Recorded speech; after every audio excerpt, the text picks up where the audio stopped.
嗨，大家好，我是躺平叔，今天是2026年2月4号。这一期我们繼續聊聊俄羅斯入侵烏克蘭，看一看烏克蘭戰場上又有什麼變化。今天是俄羅斯侵略烏克蘭的第1442天，也是烏軍進入庫爾斯克的第548天。前線總共發生了179次戰鬥，其中近1/4發生在波克羅夫斯克方向。昨天烏軍阻止了俄軍的推進，殲滅了近4個俄軍步兵排。根據斯巴達旅稱俄軍投入90名突擊隊員參與進攻，幾乎全軍覆沒。俄軍還把大量的士兵投入到排水管道企圖從這些污水管道突擊。烏軍第225突擊團的官兵們清理了胡利亞波利地區的排水系統，佔領者正試圖從南北2個方向繞過這座城市。烏克蘭邊防部隊公布了一段視頻，顯示波摩斯塔旅的一架重型攻擊無人機在光天化日之下摧毀了俄羅斯的軍事裝備。該部隊表示此次行動駁斥了吸血鬼重型無人機只能在夜間作戰的說法。烏克蘭第72機械化旅的布爾瓦無人機作戰官報告稱，在俄羅斯別爾格勒德地區摧毀了一台俄軍的日制溫壓彈多管火箭炮。烏軍的 FPV 無人機實施了4次直接命中，引發彈藥大規模的殉爆，最終摧毀了該作戰系統。這個視頻也發到了網上，現場可以說是火光衝天慘不忍睹。這個更搞笑的是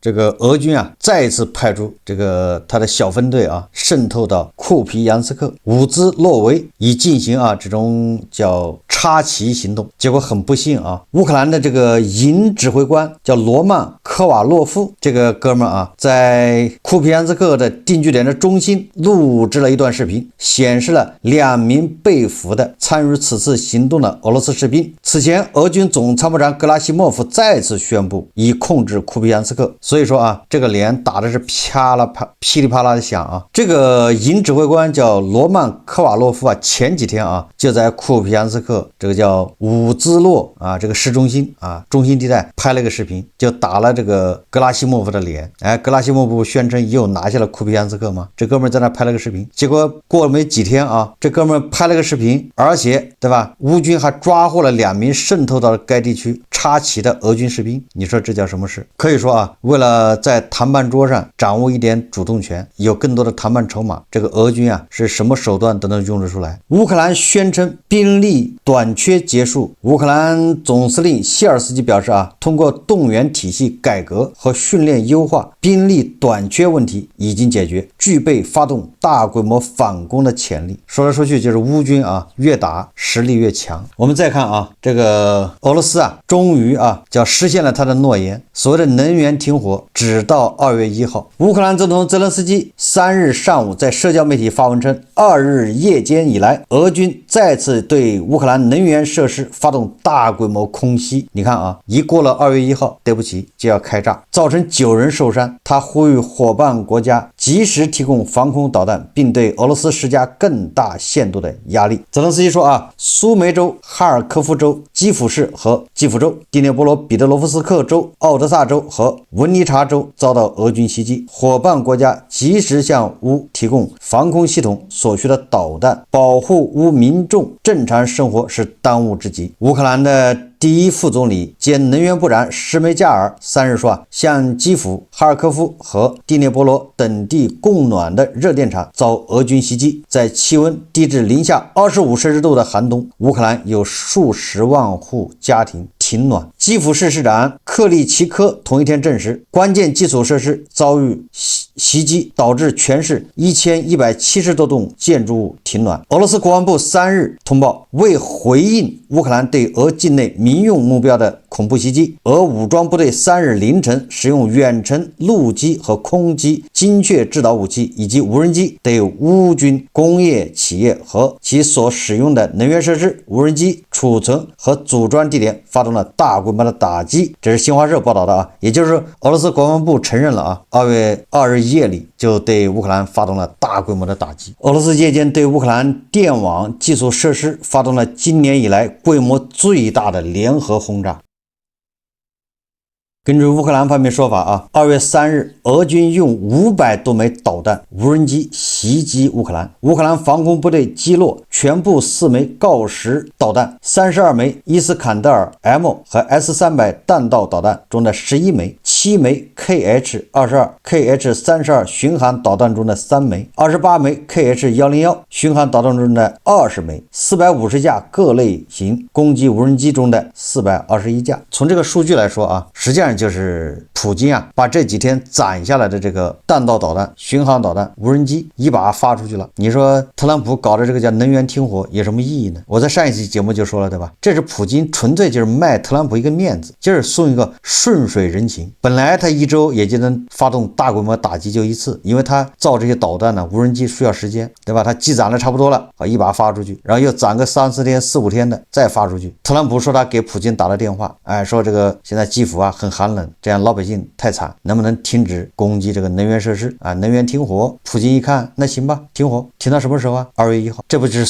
不是耍特朗普嗎？這就是順水人情呢。他本來他就不停火，他恐怕也得等到2月1號才能發出去這麼多導彈和無人機。所以我說啊，就是普京啊做了一個順水人情，糊弄特朗普。而這次轟炸啊，正好是趁着北約的秘書長呂特啊抵達烏克蘭，呂特剛到烏克蘭，烏克蘭就挨到狂轟亂炸。普京為什麼這麼幹？實際上就接下來啊，4號、5號在阿聯酋的阿布扎比舉行的這個俄烏會談，這就是施壓，對吧？你還能不能扛得住？扛不住就投降吧，扛得住我再給你炸，炸的就是民用基礎設施。顯然啊，俄羅斯主要目的是在談判中影響烏克蘭，展示實力，並迫使烏克蘭放棄頓巴斯地區。結果是在零下20度的嚴寒中，老人、兒童和殘疾人再次遭受苦難，而俄羅斯人卻對此感到高興，對他們來說這是個好日子。當然呢，也別指望特朗普啊出來說什麼，对普京施壓什麼的，谴責普京什麼的，因為特朗普啊實際上再一次被普京洗腦了。他這個3、5天的這個能源停火就是個笑話。我們再看看這個外交以及國際援助。首先啊，有媒體傳言，但是我沒找到這個正經的啊這個消息來源，只是我看網上有人傳言呢，說烏克蘭的反腐機構宣布，澤連斯基這個前總統辦公室主任伊爾馬克未涉能源腐敗案。這個消息來源不太清楚。如果這個伊爾馬克真的啊不涉及貪腐的話，也當然了，這对澤連斯基來說是個好消息，对吧？也洗刷了澤連斯基身上這個不白之冤。但是我覺得最重要的是，恰恰說明啊，如果伊爾馬克啊不涉及貪腐，那把伊爾馬克搞掉，那絕对是特朗普和這個普京合謀施加的影響。這個為什麼這麼說啊？因為有媒體報道，對吧？在烏美俄三方會談的時候，這個伊爾馬克是非常強硬的，不做任何讓步。那這個對特朗普來說，那他就是個絆腳石，對吧？所以就存在一種可能啊，那特朗普就美國人影響這個烏克蘭的反腐機構，對吧？給這個伊爾馬克找點事情，把他搞下去，換人。當然了，這個還得看進一步的報道啊。如果真的是伊爾馬克不涉及能源腐敗案，那對澤連斯基來說，這就是個勝利。甚至啊，我都懷疑啊，把伊爾馬克拉下馬，對吧？恐怕也是澤連斯基不得已而為之。他受不了這個特朗普的壓力啊，只好換上這個布達諾夫。這個布達諾夫啊，他跟美國人呢有共同語言，不是說布達諾夫這個人啊要投降，对吧？要领土换和平，不是這意思啊，就是他知道怎麼跟美国人打交道，沒那麼硬。所以這個很有可能啊，澤連斯基是不得已把伊爾馬克給換掉。那現在這個時候又傳出啊，說反腐機構宣布伊爾馬克未涉能源腐敗案，實際上就是說明什麼呢？說明美烏俄三方會談到了一個關鍵時候了，澤連斯基也不想憋屈了，到這份上了，對吧？所以說這個拋出伊爾馬克啊，給他洗刷他的冤屈啊。當然這都是個人分析啊，這就說明這個我澤連斯基啊，先前是迫於特朗普的壓力，美國的壓力，对吧？你美国要翻臉了，沒辦法，對吧？我这個作為一個姿態，我就要把伊爾馬克先換掉，換一個美國人能接受的人來談判。等他現在談的差不多了，對不對？反正已經就這樣了，那我再把伊爾馬克，對吧？給他還他清白，這個都是非常有可能的，因為對付特朗普啊，沒有辦法。這個馬斯克啊，在 X 上回應烏克蘭國防部長費多羅夫的帖子時表示，切斷俄羅斯高速無人機星鏈衛星通訊的措施已經生效。我們為阻止俄羅斯未經授權使用星鏈所採取的措施似乎已經見效，馬斯克寫道，並要求告知是否需要採取進一步措施。而這個烏克蘭的國防部長費多羅夫也證實了初步措施已見成效。他感謝馬斯克對烏克蘭的援助，並表示國防部已與 SpaceX 就後續重要措施展開合作。那說明啊，这个就確認了俄軍啊，他在這個無人機裡面確實用了這個星鏈的通訊，現在就是亡羊補牢，猶為未晚，對吧？這個馬斯克採取補救措施啊，那俄軍的無人機他就沒辦法安裝一個這個星鏈的接收終端，就能炸烏克蘭了，這就是一個漏洞給補上了，就這麼個事。我們再看看這個歐盟啊，現在什麼態度？這個歐盟啊，在這個美烏俄三方會談關鍵時刻又站出來表態了啊，所以我說現在已經到了這個叫最後時刻，叫翻牌的時候，美烏俄會談到了關鍵的時候，各方都亮明立場。馮德萊恩聲明啊，在本周和平談判之前，我與澤倫斯基進行了交談，在對烏克蘭殘酷戰爭即將進入第4個年頭之際，俄繼續加倍犯下戰罪，襲擊民用基礎設施和民居，日復一日，年復一年。歐洲對烏克蘭的支持始終堅定不移，我們正在調派數百台發電機，以確保供暖和照明正常運轉。我們已提交一份為期2年的900億歐元的貸款提案。我們正與烏克蘭和我們的美國夥伴共同推進一個統一的繁榮框架，也就是烏克蘭重建計劃啊。很快我們將公布第20套制裁方案。美烏俄三方正在那和談呢，這歐盟拋出一個第20套制裁方案，對吧？就問你驚喜不驚喜，意外不意外？就是你們談你們的，制裁是我們的事。他說這是為了加大對俄的壓力，迫使其帶着真正的和平意願回到談判桌前。這個歐盟駐烏克蘭大使說啊，停火不存在，俄羅斯不遵守任何協議。2月1日，俄羅斯對烏克蘭再次發動襲擊後，歐盟駐烏克蘭大使馬特諾娃錄製了一段短視頻，並發布在社交媒體上。短視頻中，他強調俄羅斯沒有遵守任何協議，美國總統特朗普大肆宣傳的停火根本不存在。今天的襲擊再次證明，根本不存在什麼停火，俄羅斯不遵守任何協議，其承諾無一兌現，民主世界不應對此視而不見。我們再看看這個《金融時報》啊，它披露了烏克蘭支持分級計劃以執行停火協議，然後這個什麼所謂的美國啊安全保障，根據《金融時報》啊引述參與討論的官員透露，若俄羅斯違反停火協議，將在24小時內啟動應對。首階段包括外交警告以及烏克蘭軍方採取行動制止局部違規。若敵對行動持續，第2階段將由歐盟多國、英國、挪威、冰島以及土耳其等意願聯盟部隊介入。若升級為大規模攻擊，則72小時內啟動第3階段，由美國直接軍事支持下的西方聯軍實施協同軍事回應。該計劃於去年12月在巴黎由烏歐美官員討論，並於今年1月3日在基輔舉行聯盟國家安全顧問後續會議。官員稱，烏克蘭總統澤倫斯基去年12月在馬拉阿莊園與特朗普會晤時亦提及美國承諾問題。此外，烏俄美三方代表擬於本周在阿布扎比再次會晤，以推動結束衝突。這個是《金融時報》啊放的風，所謂的3步執行計劃，也就是一旦俄羅斯要揍烏克蘭，那這個歐盟、北約、美國也要分3步、3個階段來回應。媒體說啊，這樣的安全保障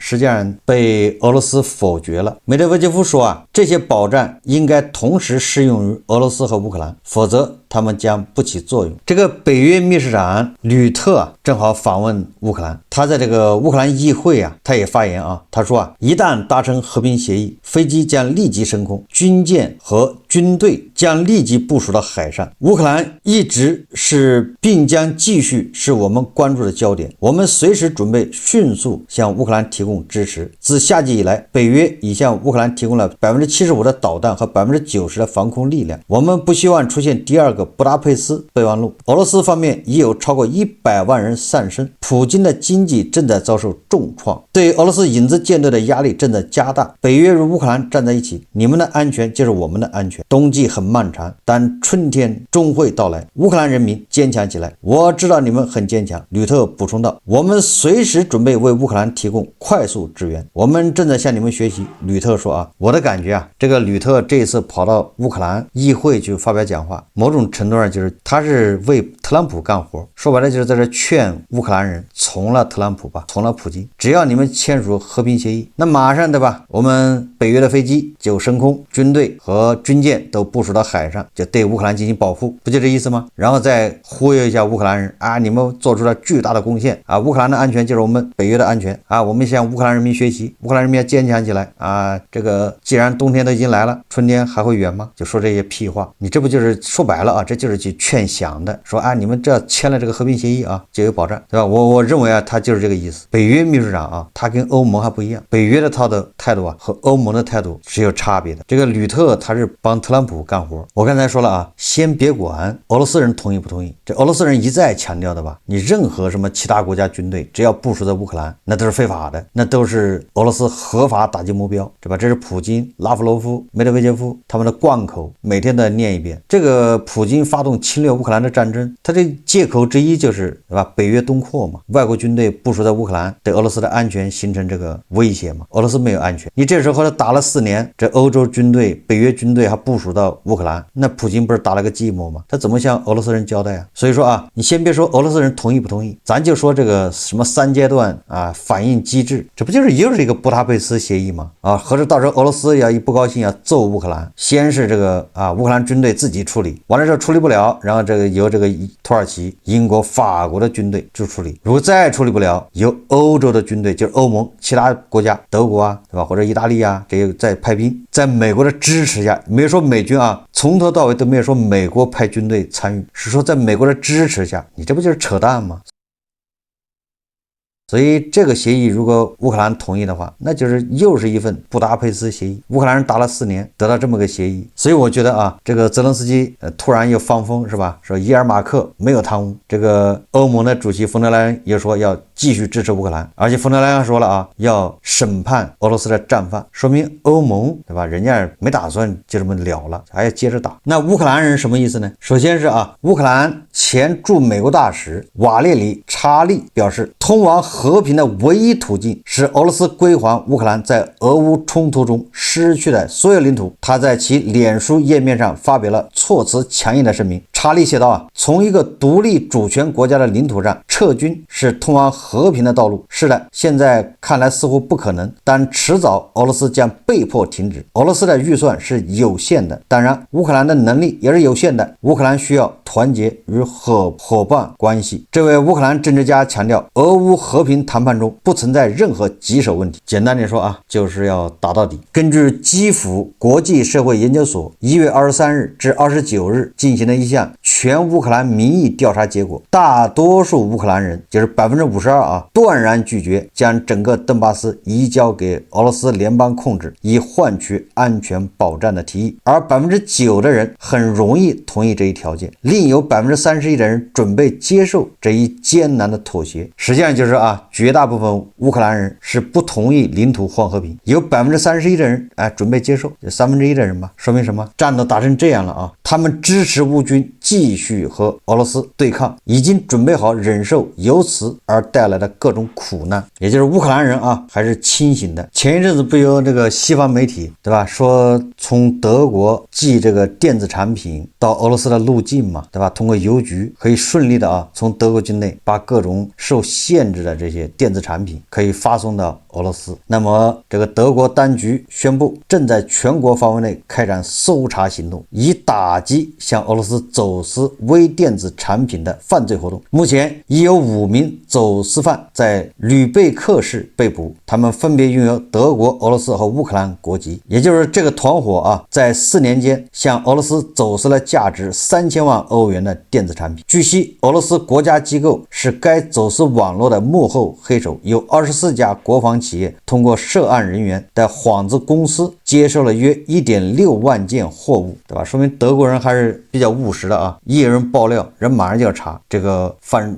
罪團夥啊就被一鍋端。我們看看俄羅斯啊，這個關於美烏俄的談判，普京到現在不表態，因為他不想得罪特朗普。換成誰表態呢？換成了俄羅斯的口炮界的一哥梅德韦傑夫。大家有沒有發現啊？關於美烏俄談判，梅德韦傑夫跳到前台來了，普京不說話，不做任何表態。梅德韦傑夫表示啊，俄羅斯要求結束烏克蘭戰爭的條件依然不變。什麼條件呢？就是割讓盧甘斯克、頓涅茨克、扎波罗热和赫爾松州，包括這些地区的非占領区。梅德韦傑夫甚至還表示啊，俄羅斯認為解散烏克蘭政府是一項極其重要的任務，烏克蘭縣政府必須消失。梅德韦傑夫質疑烏克蘭縣政府和烏克蘭總統澤連斯基的合法性。這個可以說啊，梅德韦傑夫現在要麼就是早酒喝多了，要麼现在有點飄。梅德韦傑夫啊，開始回想自己當總統的日子，對吧？有點出了畫面了啊。梅德韦傑夫是不是已經提前預感到了什麼？俄羅斯聯邦安全會議副主席梅德韦傑夫不久前在接受路透社、塔斯社等媒體聯合採訪時，罕見的回憶起了自己的4年總統生涯，有點忘乎所以了啊。這個都是忌諱的事情，对吧？說實話啊，這個梅德韦傑夫當總統，普京當總理，那是俄羅斯歷史上的一個錯誤，對吧？這個不應該提。這麼偉大的普京總統，怎麼能在梅德韦傑夫領導之下呢？對吧？這是一個錯誤啊，沒有辦法。結果梅德韦傑夫居然抓着這個俄羅斯歷史上的一個錯誤，一個插曲，沾沾自喜，津津樂道。梅德韦傑夫先是談到了自己對核戰爭的看法，認為目前全球爆發核戰爭的風險非常大。隨後他話鋒一轉，強調自己當總統的時候，他本人已經準備好隨時按下核按鈕。這個梅德韦傑夫的原話是這麼說的啊，他說：“我告訴你，任何擁核國家的領導人都不能排除核戰爭爆發的可能性，否則他就必須立馬辭職。當時作為3軍的最高統帥，我參加了所有必要的訓練，包括發射核武器的訓練。其實自卸任總統以來，梅德韦傑夫幾乎不提自己的總統生涯，因為這段歷史畢竟讓偉大的統帥普京尷尬呀，你老提這個什麼意思嘛？所以說梅德韦傑夫他不提，那為什麼現在提呢？是不是他感覺到普京啊已經扛不住了，內外交困了？所以說春江水暖鴨先知啊，這梅德韦傑夫感覺到啊，空氣中彌漫着一異樣的氣氛，尤其是俄烏衝突爆發以後啊，更是對那4年的總統生涯諱莫如深。這叫不自知啊！按理來說，他一當總統之後，馬上就對吧，把這位置讓給普京，或者讓普京在後面垂簾聽政。結果你看，他當真了，真把自己當總統，你說這叫什麼事？當然了，梅德韦傑夫有自己的苦衷啊，在他當總統的這4年，給俄羅斯人留下了一個親西方的這麼個印象，對吧？無論是在利比亞這個問題上面背刺卡扎菲，還是在這個波蘭的這個2戰的時候那個慘案上面等等啊，包括這個俄羅斯的改革，梅德韦傑夫啊，給俄羅斯人、給世界留下的是一個親西方的這麼一個底色。所以說，俄羅斯侵略烏克蘭以後啊，這個梅德韦傑夫就拼命的啊，要證明自己是個強硬派，不是親西方的。因為俄羅斯的談判們，对吧？那也要對梅德韦傑夫進行清算。你是带路党啊，你是俄羅斯的1450，你是俄羅斯的大侄子。所以說，這個梅德韦傑夫只好用這個各種強硬的姿態證明自己。梅德韦傑夫現在對西方展現出來的強硬，到底是外部環境所迫，不得不裝出來的樣子，還是他真的變了，一切發自真心？這個問題的答案啊，大家不得而知。俄羅斯國內對此也是眾說紛紜，但無論如何，有一點是肯定的，那就是梅德韦傑夫必須要讓普京相信他改變了，只有這樣，他才能保住現在的位置，並且在普京接班人的名單中始終保有一席之地。從接班人競爭的角度看，梅德韦傑夫現在所處的位置其實既顯眼又尷尬。顯眼在於，除了普京以外，他是目前唯一具備完整總統履歷的俄高層人物，畢竟當過總統嘛，而且還當過總理啊，年紀還輕呢，對國家機器的運轉並不陌生，也曾被普京親手推到最高位置。尷尬則在於，正是這段履歷使他在如今的政治環境中天然帶着歷史包袱。在俄羅斯權力體系日益向安全、戰爭和動員邏輯收縮的當下，這種包袱並非加分項，反而是潛在的原罪。這個道理比較簡單啊，為什麼呢？因為俄羅斯的談判們他就會想啊，如果俄羅斯輸掉戰爭，普京被迫下台，這個下台就是自掛東南枝啊，那誰會是西方最信任的，也最有可能扶植的新任領導人？梅德韦傑夫，對對吧？不要看他嘴上硬，實際上他的親西方这個底色啊，他洗不掉。那麼最有可能的親西方的候選人，那就是梅德韋傑夫。他既有跟西方長期打交道的經驗，又能跟莫斯科聖彼得堡的傳統軍政與寡頭勢力說得上話。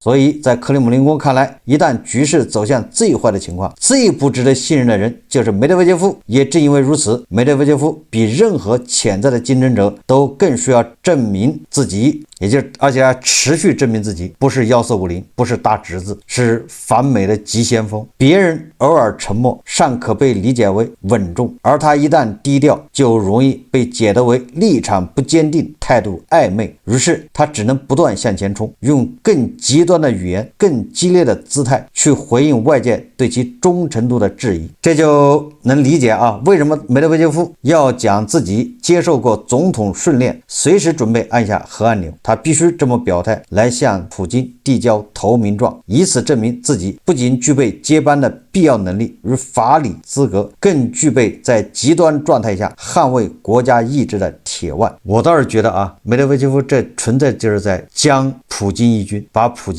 往這個火坑上送，架在火上烤。也就是我當總統的時候，隨時準備按下核按鈕。你普京有這個膽量嗎？你敢跟美西方翻臉嗎？你敢跟特朗普翻臉嗎？我的手就按在核按鈕上面，你呢，对吧？天天盘那玩意儿都已经盘出包浆了，就是不敢按。這個是梅德韋傑夫的潛台詞啊，大家要相信啊，在俄羅斯的這個權力版圖中，一旦普京失勢，那麼梅德韋傑夫一定是一個強有力的競爭者，那就看到時候誰幹掉誰。卡德羅夫呢，作為一個軍閥，他要割據；那紹伊古呢，對吧？很有可能啊，因為他有軍方背景，他手上有槍桿，還有其他的一些政治派別，對吧？情報系統的、特務系統的，這個到時候就是一頓亂鬥啊。紐約時報報道啊，說油氣收入暴跌，促使克里姆林宮與烏克蘭展開直接談判。俄羅斯石油收入急劇下滑，導致預算赤字增加，稅收和國債攀升。主要原因包括歐佩克決定增產後全球油價下跌，以及西方國家實施的制裁。據俄羅斯財政部數據，去年石油和天然氣收入減少了近 25%， 而戰爭開支每年超過1700億美元，因此稅收負擔正轉嫁至俄羅斯民眾身上。也就是說啊，俄羅斯也堅持不了多長時間了，馬上要破產。你看啊，對俄羅斯來說，壞消息又來了。這個美國總統特朗普與印度總理莫迪均發文稱，美國與印度達成雙邊貿易協議。特朗普說啊，莫迪同意印度停止購買俄羅斯石油，那完蛋了，那俄羅斯的石油只能賣給一個印度了，另外一個印度他不買了，真印度他不買了，那這不完犊子了嗎？所以這麼說的話啊，特朗普這個釜底抽薪啊，這一招還是比較狠的。別看他嘴上啊，好像跟那個普京眉來眼去，打得火熱，他私底下這個動手也很狠吶，下手比較狠。他直接搞定了印度啊，印度以後啊就要從委內瑞拉進口石油了，俄羅斯的油不買了。關於烏美俄會談啊，咱們密切關注。我覺得啊，沒那麼簡單，誰都不能讓步，所以還得打下去啊。好，這期節目我們就聊到這裡，感謝大家收看。如果喜歡我的節目，歡迎訂閱轉發，也可以在下方留言評論，謝謝大家。